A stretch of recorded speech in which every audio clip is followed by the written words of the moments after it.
Most people think decluttering a kitchen after 60 means exhausting cleanouts or giving up things they still love. It doesn't. Today, we're decluttering the kitchen step by step in a way that respects your body, your time, and the life you've already lived. Imagine opening a drawer you use every day, seeing it packed just a little too full, and quietly closing it again, not because you're lazy, but because it already feels like work. That small moment is more common than anyone admits. This is where Maribel Knox comes in. Maribel is 67, a retired city records clerk who lives alone and truly enjoys cooking. But over the years, her kitchen slowly became tiring instead of comforting. Not messy, not neglected, just crowded in ways that no longer matched her hands, her energy, or how she actually cooks now. If that sounds familiar, pause for a second and like this video, and tap the hype button too. You get 3 free hypes each week, and everyone helps videos made for adults over 60 reach the people who need them most. Now here's what to expect. We are decluttering the kitchen, clearly, honestly, and on purpose. We're doing it slowly and safely, without rushing or strain. And each step stands on its own, so you can stop anytime and still feel progress. Let's begin with the simplest step, the one that makes everything else easier. Step 1. The 5-minute kitchen awareness check. This first step is intentionally quiet and simple, and that's exactly why it works. You are not cleaning, sorting, donating, or making decisions yet. You are only standing in your kitchen as it is right now. Place your hands where they naturally rest and take a slow look around, the same way you would on an ordinary day. Let your attention move without forcing it. Pay close attention to the small moments your body reacts before your thoughts do. There is almost always a drawer you avoid opening fully, a cabinet that makes you hesitate, or a space you instinctively work around instead of through. These reactions are not random. They are your body pointing out where clutter has quietly started to interfere with comfort and ease. As you stand there, notice what happens when you imagine reaching for items you use often. Which drawers feel crowded the second your hand touches them? Which cabinets feel awkward, noisy, or unstable when you think about opening them? Pay attention to whether you brace yourself, lean your weight differently, or shift your feet just to get around something that used to feel effortless. These small adjustments add up over time. They are signs that clutter is no longer neutral, it is costing you energy. This step is not about judging your kitchen or yourself. Kitchens gather layers slowly over decades. Gifts, replacements that never replaced anything, tools bought for good intentions, habits formed during busier seasons of life. None of this means you failed. It simply means your kitchen reflects a long, full life. Give yourself a full 5 minutes to observe without fixing. Resist the urge to straighten, rearrange, or toss something aside. Awareness comes first because it saves you from unnecessary work later. If one drawer consistently creates tension, that is where decluttering will matter most. If a cabinet frustrates you every morning, that is not a minor annoyance, it is a daily drain that deserves attention. You may also notice areas that don't bother you at all. Those areas don't need to be touched, and recognizing that is just as important. By the end of this short pause, you will have a clear sense of where to focus and where to leave things alone. This step protects your energy, reduces overwhelm, and ensures the decluttering you do next is purposeful, supportive, and suited to how you live now. Step 2. Remove items that work against your hands. Now that you know where the friction lives, choose just one drawer or cabinet you use often. Not the worst one. Not the whole kitchen. One small, familiar space you reach into almost every day. Open it slowly and pay attention to how your hands respond. Notice which items feel awkward the moment you touch them. Some are too heavy. Some require a tight grip. Some slip, twist, or demand more strength than they're worth. These items may still work, but they quietly fight you every time you use them. That resistance adds up, especially over time. As you handle each item, ask a simple question. Does this feel cooperative, or does it feel demanding? You're not judging usefulness or value here. You're listening to your hands. Items that pinch your fingers, strain your wrist, or require 2 hands when one should be enough are no longer neutral tools. They slow you down and drain energy in small but constant ways. When you find one, remove it from the drawer or cabinet and place it into a temporary box labeled "Hard on my hands." Don't stop to think. Don't explain yourself. Just separate. It's important that this box is temporary. You are not throwing anything away. You are not committing to letting go. This step is about creating clarity, not pressure. Many people over 60 keep using tools that no longer suit them simply because they always have. That's not loyalty, it's habit. And habits deserve updating when they no longer support you. As you continue, you may feel a surprising sense of relief as space opens up and movement becomes easier. That feeling matters. It tells you you're on the right track. Once the drawer or cabinet is done, close it and stop. Do not move on to another space yet. You've already done enough. The goal of this step is to separate friction from flow, nothing more. By removing items that work against your hands, you're not giving anything up. You're making room for tools that respect your strength, your comfort, and the way you live now. This one small action sets the tone for every step that follows, and it does so without forcing a single decision before you're ready. Step 3. Reposition items for safe, easy reach. This step is where decluttering starts to feel physical in the best possible way. You're not removing more items yet.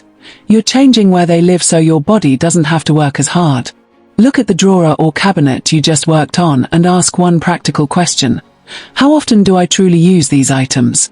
Anything you reach for daily or several times a week deserves a place between waist and chest height.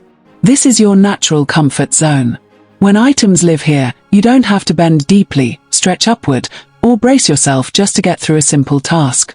That ease is not a luxury, it's smart decluttering. Now look at the items you use only occasionally. Holiday pieces, specialty tools, backup cookware, or things you touch once every few months do not need prime real estate. These can safely move higher or lower without affecting your daily flow. The mistake many kitchens make is treating all items as equally important. They aren't. Decluttering isn't only about quantity, it's about access.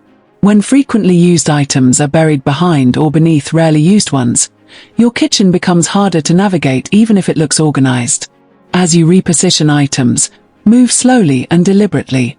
Notice how different it feels when something lands where your hand naturally expects it to be. There should be no reaching on tiptoe, no crouching low, and no lifting something heavy from an awkward angle just to make a meal. If an item requires a stool and you use it weekly, it's in the wrong place. This is not about giving things up, it's about reducing unnecessary strain that accumulates day after day. You may also realize that some cabinets feel calmer immediately once they're rearranged. That's because your body now trusts the space. Decluttering for safe reach reduces repeated effort, protects your joints, and makes everyday tasks smoother without changing what you own. When items are stored where they belong based on how often you use them, your kitchen becomes easier to move through, easier to maintain, and far less tiring. This step quietly removes effort from your day, and that is one of the most valuable outcomes decluttering can give you. Step 4. Clear counters with purpose. Countertops often become the most emotionally loaded part of the kitchen because they are always visible. This step is not about making your counters look trendy or bare. It's about reducing visual pressure so your mind and body can relax the moment you walk into the room. Start by looking at one section of counter at a time. Not the whole kitchen. Just one stretch. Ask yourself which items truly earn their place there. The rule is simple but powerful. Each counter section gets only 3 things. The first is one daily use item. This should be something you genuinely use almost every day, not something that might be useful. A coffee maker, a kettle, or a toaster you rely on regularly belongs here because it supports your routine. The second is one comfort item. This is important. It could be a small plant, a bowl that makes you smile, or a framed photo. Comfort matters. Decluttering does not mean removing warmth or personality from your space. The third is one optional functional item, something helpful but not essential every day, like a utensil holder or a small container you actually reach for. Everything else goes into a short-term pause box. Not the trash. Not donation yet. Just a box you label clearly and set aside. This removes pressure from the process. Many items feel necessary simply because they've always been there. When they're off the counter, you can feel the difference instead of guessing. Over the next few days, pay attention to what you truly miss. If you don't reach for something during the pause period, that's valuable information. As counters clear, you may notice the kitchen feels quieter. There's less to look at, fewer decisions to make, and more space to work without bumping into things.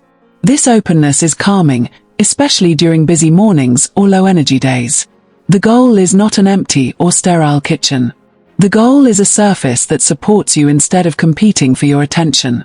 Clearing counters with purpose creates breathing room in the heart of the kitchen, and that sense of calm carries into everything you do there. Step 5. Declutter for daily life, not for guests. This step asks for honesty, not effort. Many kitchens are organized for an audience that isn't there most days. Cabinets hold the nice items front and center, while the tools you actually use are pushed aside, stacked behind, or stored out of reach. Over time, this creates unnecessary work. Decluttering at this stage means gently shifting priorities back to real life, the way you move, cook, and live on an ordinary day. Start by noticing which items you reach for without thinking. The mug you use every morning. The pan you cook with most often. The bowl you grab automatically. These items should be the easiest to reach, not buried or hidden to make space for things used a few times a year.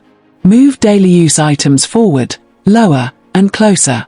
Let them take the most convenient spots. This isn't careless or messy, it's practical and respectful of your time and energy. Now look at the items you keep just in case someone comes over. Special dishes, extra serving pieces, rarely used appliances. These still have value, but they don't need to dictate how your kitchen functions every day. Decluttering here doesn't mean getting rid of them. It means allowing them to step back so your everyday tools can step forward. When special occasion items no longer block daily ones, the kitchen immediately feels easier to use. This shift can feel emotional. Many people were taught that a kitchen should always be ready for guests, even at the cost of daily comfort. But your kitchen exists first to serve you. Decluttering for daily life is not selfish. It's sensible. It reduces repeated effort, saves small pockets of energy, and removes frustration you may have quietly accepted as normal. As you reorganize, pause and test the flow. Reach for what you use most. Does it feel natural? Can you grab it without stretching, lifting, or rearranging other items? If the answer is yes, you've done this step correctly. When your kitchen supports how you actually live, not how it's supposed to look, decluttering stops feeling like work and starts feeling like relief. Step 6. Sort just-in-case items with a time limit. This step is often the most emotional part of decluttering the kitchen, because just-in-case items are rarely about the objects themselves. They represent security, preparedness, and habits built over many years. The goal here is not to force decisions or create regret. It's to introduce clarity and confidence through time, not pressure. Start by identifying duplicates and rarely used items, extra utensils, backup gadgets, specialty tools you haven't touched in a long while. These are the things that quietly take up space while offering little day-to-day value. Place these items into a clearly labeled box, just in case, 30 days. The label matters.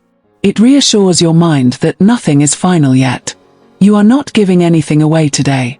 You are simply setting these items aside to see how life actually unfolds without them. Store the box somewhere out of the way but accessible. Then return to using your kitchen as you normally would. Cook your meals. Make your coffee. Go about your routines without thinking too much about what's inside that box. Over the next 30 days, pay attention to what happens. Do you reach for anything from the box? Do you even think about what's inside it? Many people are surprised to realize that they don't miss most of these items at all. That realization is powerful because it comes from experience, not theory. It builds trust in your own judgment. If you do need something from the box, take it out without guilt and return it to the kitchen. That item has proven its place. At the end of the 30 days, revisit the box calmly. Anything still inside has shown that it isn't supporting your current life. Letting those items go becomes easier because you've already lived without them. Donation or release at this point is not loss, it's confirmation. This method protects you from rushed decisions and emotional second-guessing. Using a time limit transforms decluttering from an emotional tug-of-war into a thoughtful process. It respects the fact that after 60, decisions deserve care and reassurance. By giving just-in-case items a fair trial, you create space in your kitchen while strengthening confidence in your choices. Step 7. Create a low-energy cooking zone. This step is about being realistic, not limiting. Every life has days when energy is high and days when it's not. Decluttering with independence in mind means preparing your kitchen for both. A low-energy cooking zone is a small, intentional space that supports you on days when standing too long, lifting heavy items, or making complex decisions feels like too much. This is not about lowering standards. It's about making everyday life smoother and more sustainable. Choose one drawer or cabinet that is easy to reach. No bending, no stretching. This will become your low-energy zone. Start by placing lightweight cookware there, a smaller pan, a lighter pot, or anything that doesn't strain your wrist or shoulder when lifted. These are the pieces you can use comfortably even when your strength feels reduced. Next, add simple tools you rely on without thinking. A favorite spoon, a small cutting board, a basic knife, or utensils that feel good in your hand. Avoid cluttering this space with extras. The goal is ease, not options. Now include frequently used foods that support quick, simple meals. This might be tea, oatmeal, soup, canned beans, or anything you reach for when you want nourishment without effort. Keeping these items together reduces the number of steps, decisions, and movements required to make something for yourself. On low-energy days, fewer decisions matter just as much as fewer steps. As you build this zone, notice how it feels. There is comfort in knowing that everything you need for an easy meal lives in one place. You're not searching, lifting, or rearranging other items just to get through the task. This kind of decluttering doesn't remove things. It creates a support system inside your kitchen. It quietly protects your independence by making sure you can care for yourself without strain. Many people overlook this step because it doesn't look impressive. But function is more important than appearance. A low-energy cooking zone acknowledges real life. It says you don't have to power through every day the same way. By decluttering with flexibility in mind, your kitchen becomes a space that adapts to you, not the other way around. Step 8. Quick safety-focused declutter check. This final step is short, but it carries immediate impact. You're not reorganizing or making big changes here. You're simply scanning your kitchen for small hazards that often go unnoticed because they've been there for a long time. These are the kinds of things people adjust to without realizing how much effort and risk they add to everyday movement. Decluttering for safety is not about fear. It's about comfort, confidence, and moving through your kitchen without hesitation. Start with your drawers. Open and close them slowly. Do any of them stick, jam, or require a little shake to move? Overcrowded drawers force you to tug, twist, or use extra strength, which strains your hands and wrists. Remove just enough items so drawers glide smoothly without resistance. A drawer that opens easily reduces frustration every single time you use it. That ease matters more than how much fits inside. Next, look down at the floor. Check for mats or rugs that slide, curl at the edges, or feel unstable under your feet. Even a small shift can make you adjust your balance without thinking. If a mat doesn't stay firmly in place, it's not helping, it's interfering. Removing or replacing it is a form of decluttering that immediately improves how secure the kitchen feels. Solid footing creates confidence, especially when carrying items or turning quickly. Now take a slow walk through the main pathways of your kitchen. Notice if you have to angle your body, sidestep objects, or squeeze past anything to move freely. Tight walkways often happen when small items accumulate near edges or corners. Clearing just a few inches can make movement feel natural again.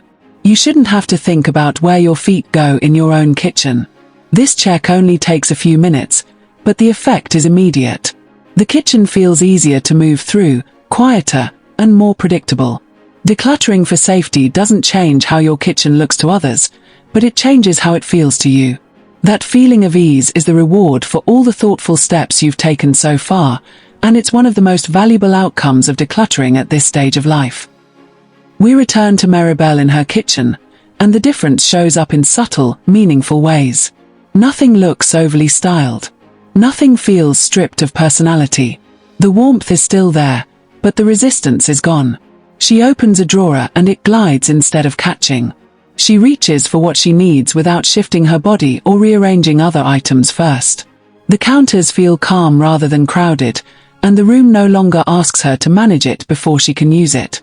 She moves through the space without that familiar pause, without bracing herself for frustration. Cooking has become optional again instead of something she postpones until she has more patience or strength. Some days she makes a full meal. Other days she prepares something simple and leaves the kitchen feeling fine about it. The clutter that once slowed her down didn't disappear overnight.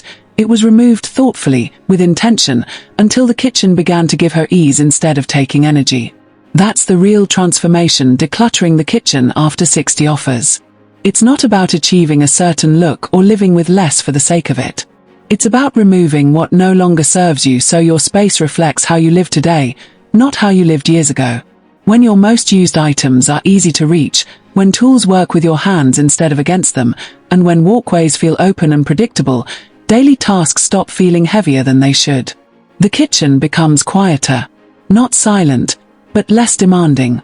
Small changes create noticeable relief. Less reaching. Less lifting.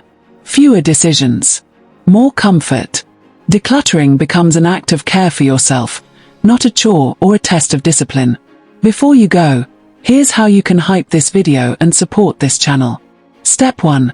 On your YouTube app, scroll down and swipe left on the comment preview carousel until you see the hype button. Step 2. Tap hype. Step 3. Choose how many points you want to give. Remember, smaller creators receive a bigger bonus boost. Step 4. Confirm, and you're done. You get 3 free hypes every week, and every hype helps push this video higher so more adults over 60 can find practical, respectful guidance like this. If you hype often, you may also earn a Hype Star badge that shows you're one of this channel's top supporters. While you're here, take a moment to like this video and subscribe to Wise Aging Seniors so you don't miss future guides designed for real life after 60. Leave a comment sharing which step helped you the most or what already feels easier in your kitchen. And if you know another adult over 60 who could benefit from a calmer, more supportive kitchen, share this video with them. You're not behind. You're moving at the right pace, in the right way, and your home is allowed to change with you.